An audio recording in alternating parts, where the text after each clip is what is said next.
Chapter 6. Dark Sepulchre.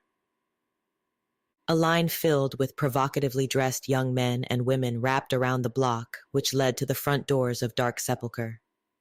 Veronica froze, shocked to see how the line had grown since her last visit. Perhaps they'd schedule a special performance for tonight. Had the club's popularity blossomed so quickly? She took her place in line behind a tall man wearing a ruffled white shirt, black pants, and long artificial nails. Amused, she watched him press his fingers against his fake vampire-style teeth, trying to make them adhere to his natural overbite. She surveyed the crowd, finding it difficult to separate demon and vampires from humans. Demon meticulously disguised themselves with makeup and clothing, and with so many wannabe humans dressed like vampires, she couldn't tell one from the other. The line inched forward. She eavesdropped on several conversations until her gaze met the eyes of two women in line behind her. Except for their height, they looked identical, long brown hair and deep brown eyes. The shorter of the two wore a white mesh shirt, revealing a black bra and a white miniskirt. The other wore purple leather pants and a pink tank top. Twins. Veronica thought. Great. Aren't you cold? The taller twin asked her. Surprised, Veronica pointed at herself. Me? She knew she wasn't dressed for Minnesota weather, but neither were they. She no longer owned gloves or a scarf. She sacrificed warmer clothes for club apparel. She shivered, then nodded. I've never seen you here before. The taller twin's eyes roved her body. Not again. Veronica wanted to stop the conversation before it started. She turned her back on the twins and stared straight ahead. Don't scare her, sister, especially on her first night here. Veronica cringed as they conversed behind her. The line crept forward, and when she reached the front door, the bouncer waved her through without checking her ID. Veronica walked through the curtains and into the stodgy air and interior of Dark Sepulchre. She pushed her way through crowds of contorting dancing bodies, trying to create distance between herself and the demon twins. Music thumped throughout her body. You're back, a familiar voice said from behind her. She turned to find the waitress who'd served her the night before. You ran out in a hurry the other night. The waitress placed a napkin on the nearby table. Oh, yeah, I lost track of time. Sorry about that. She had no idea why she apologized. She looked over her shoulder. Realizing the weird twins weren't following her, she caught her breath and relaxed. Well, you look like you've just saw a ghost, the waitress said. I'm fine. Veronica slipped back her hair. Can I get you anything? No, nothing right now. Thanks. You look like you need a drink. The waitress ignored her answer. I'll tell you what. We have a new drink. It's called Sensual Appetite, and it's delish. She patted a chair next to the table. Sit and relax. My name is Chelsea. If you need anything else, just holler. Before Veronica could refuse, Chelsea pushed through the crowd and disappeared. A fresh burst of fog spewed from a machine above, engulfing the dance floor. The gyrating crowd cheered in approval. Her eyes moved to the back at a small room nestled in the corner directly above the dance floor. A rowdy cheer to her left caught her attention. A group consisting of men and women hovered around a circular table. The light flickered above them. She recognized Alexis, her arms draped around the neck of a man sporting a business suit and red tie. He sipped from a chalice and pointed to the crowd on the dance floor. Chelsea returned and placed a clear plastic cup on the table in front of her. The dark red drink had no ice, but a hint of blue had settled at the bottom of the cup. Here you go, she said, tucking the tray underneath her arm. I'm not thirsty. Veronica pushed the cup away. Immediately, Chelsea latched onto her wrist and pulled Veronica's hand toward the cup. Nonsense. Her eyes turned black and her mouth opened slightly, revealing her fangs. Now drink up, researcher. Don't let a good drink go to waste. Veronica looked to her left, then to her right. The club music seemed low-set as all eyes in the vicinity were on her, including Alexis's, "Drink, or I'll drink you." Veronica grasped the cup, lifting it to her lips. She closed her eyes, paused, and then tipped the cup. When the liquid touched her lips, she opened her eyes. Deamhan now encircled her, standing close enough that she felt Chelsea's breasts pushed against her forearm. "Drink," she repeated, "or I'll drink you." She took a long, deep swallow. Thick liquid slid down her throat. The wretched taste of iron and blood made her choke, and she dropped the cup onto the floor, gagging. The demon laughed as she shoved a napkin to her mouth. Her eyes filled with tears, and her mouth frothed. She rushed to the bathroom, elbowing her way through the crowd. Her stomach gurgled and heaved. A sudden gust of air pushed her forward, and cold hands grasped her arms and yanked her into the bathroom. "Please struggle." The voice of the taller twin tickled her ear. "Yes, please." The voice of the shorter twin tickled Veronica's other ear. With the bathroom door slammed shut behind them, the twins pushed her to the cold, dirty floor. She winced as her ribs smacked the tile. Pain shot through her stomach and into her back. She stole a glance under the stalls before she raised her head. They were alone. Bare fluorescent bulbs flickered overhead, giving the room an ominous glow. The taller twin grabbed her arms and easily lifted Veronica to her feet. "Look, a human!"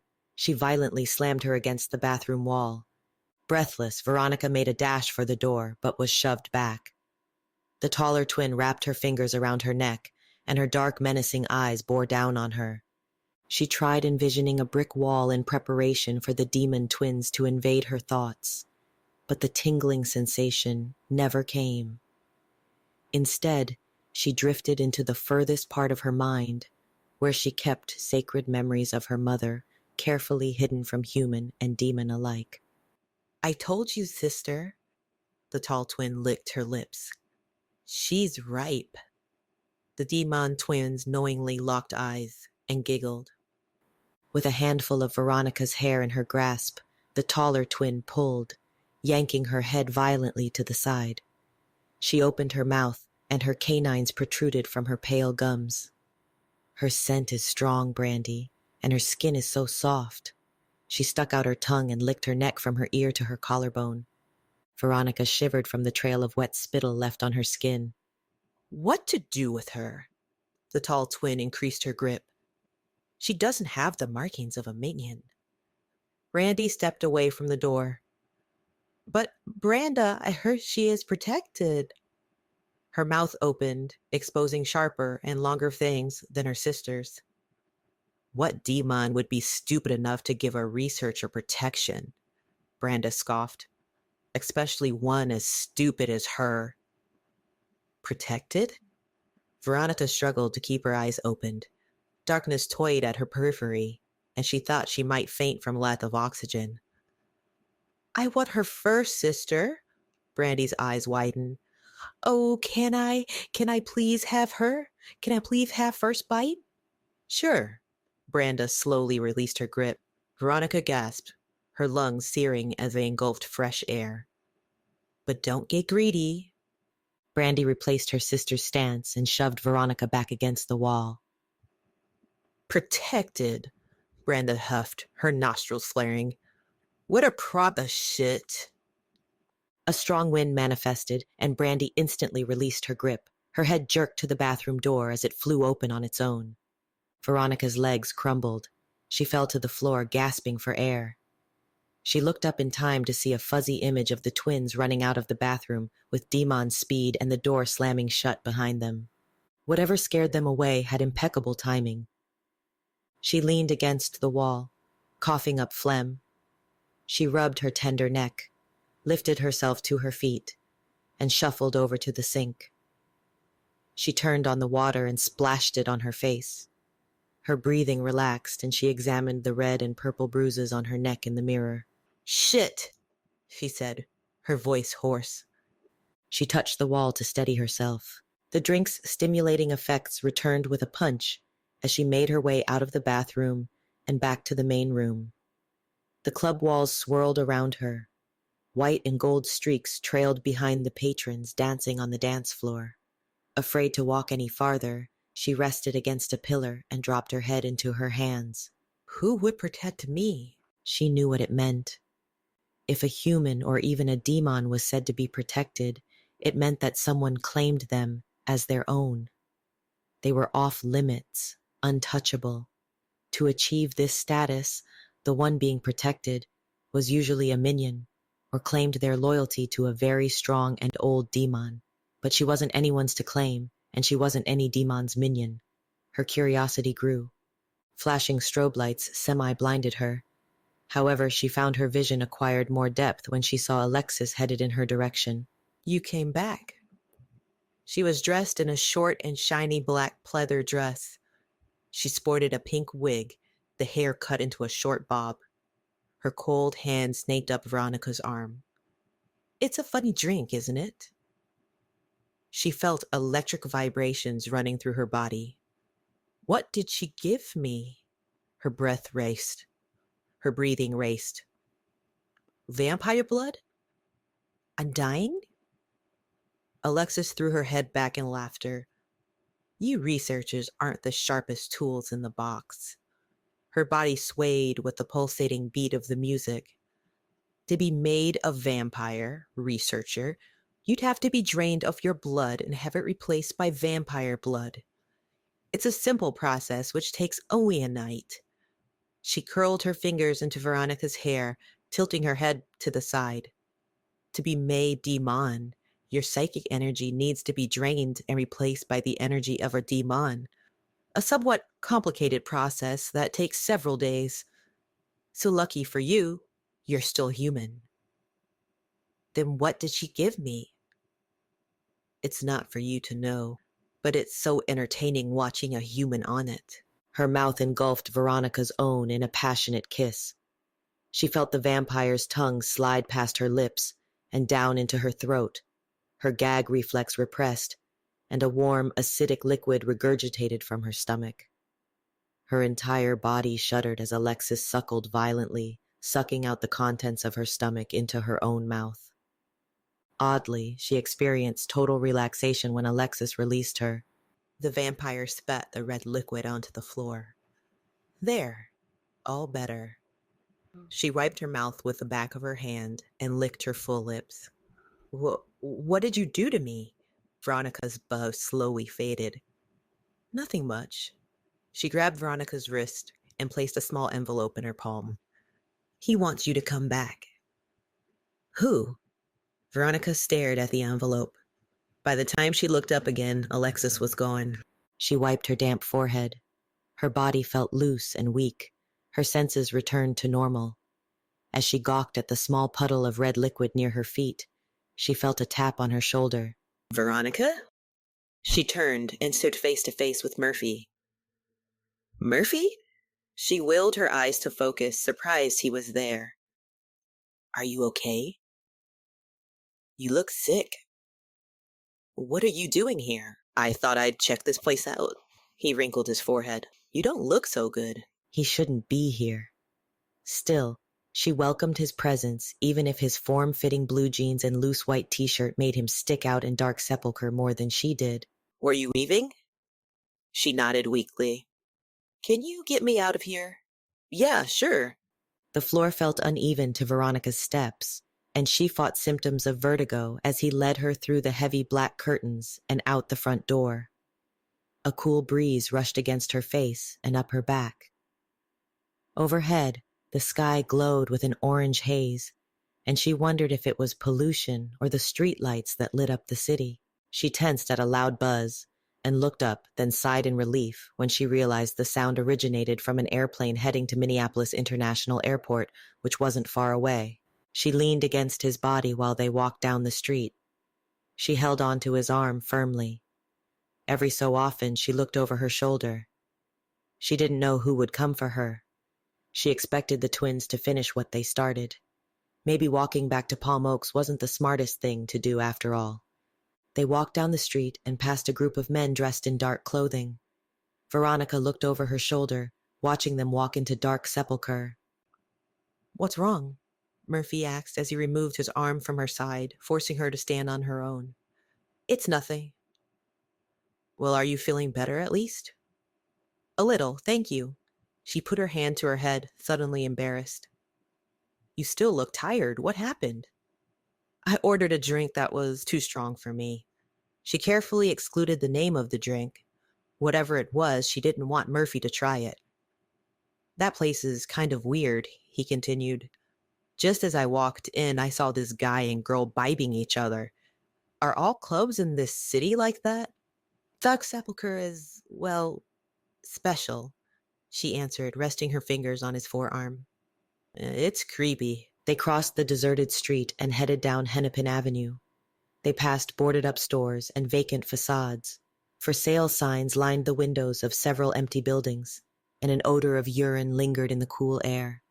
Tiny hairs on her neck danced, and despite Murphy's proximity, she still didn't feel safe. Just ahead, two dark figures shadowed the street at the end of the block. Murphy stared at her, waiting for an answer.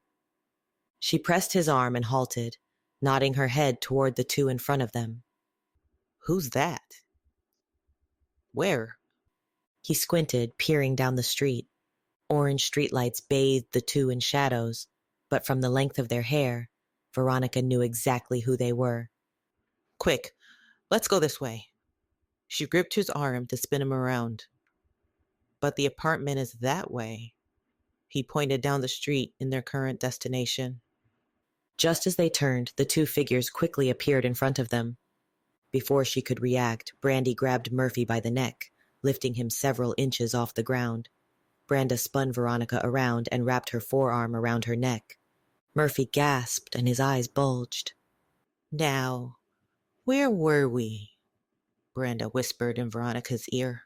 Murphy balled his fist and struck Brandy across the chin. She smiled. "Oh, he's a keeper, sis. I love a fighter." He swung again, but she caught his fist in her palm. "What the fuck?" His eyes swelled from the pressure of Brandy's grip. "All the things I can do to him, sister." She slapped Murphy across the face. Even in the shadowy night, his cheek burned red with her palm print. A surge of pain shot through Veronica's already sore neck. She tried to fight, but her strength was no match for Branda. "What do you think, sister? Do you think he'll like me?" Branda sighed and rolled her eyes. "I don't care, as long as I'd get to play with her." Brandy's smile slowly dissipated. "You never care about what I want." As if he were an afterthought, she abruptly released Murphy. He dropped hard to the concrete, coughing and rubbing his throat. "Of course I do." Branda's gaze didn't leave Veronica, who continued to struggle. "Then why don't you care?" Brandy stood next to her sister. She placed her hands on her hips. "If you care, let me have her first." She quickly eyed her sister. "You have him, Brandy." "But I want her." In a flash, Brandy's eyes shifted away from her sister and down the street. Then she looked over her shoulder and back to her sister. Veronica noticed her alarmed gaze. Dread was the last thing she'd ever expected to see in the eyes of a demon. The sound of breaking glass broke the air. Something or someone was there. "Brandy, what is it?" Branda asked, exposing prolonged canines. "It's her." A gust of warm wind blew past them. Branda's grip loosened. Veronica fell to the pavement. She quickly crawled toward Murphy. Dark blood oozed from a slit on Branda's neck. It rained down her chest, splattering the ground in front of them. She reached for her neck, rubbed her gash, and examined the reddish-black fluid.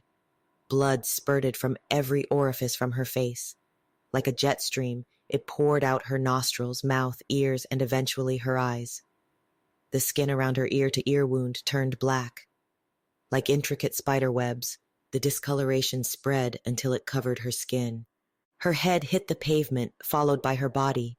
It crumbled into little pieces before finally disintegrating before their eyes. Murphy jumped to his feet and pulled Veronica back to avoid the cloud of dust and pool of blood. No, no, no, Randy screamed, and with Deamhan's speed dashed across the street, disappearing around the corner. What the hell was that? He coughed and gagged as the wind picked up, blowing ashes across the street and into the air. Veronica, what the hell was that? How could she explain? At that moment, no words could describe what they saw. But now she knew what being protected meant. We need to go. She pulled a wide-eyed Murphy down the street toward Palm Oaks, clutching the crumpled envelope to her chest.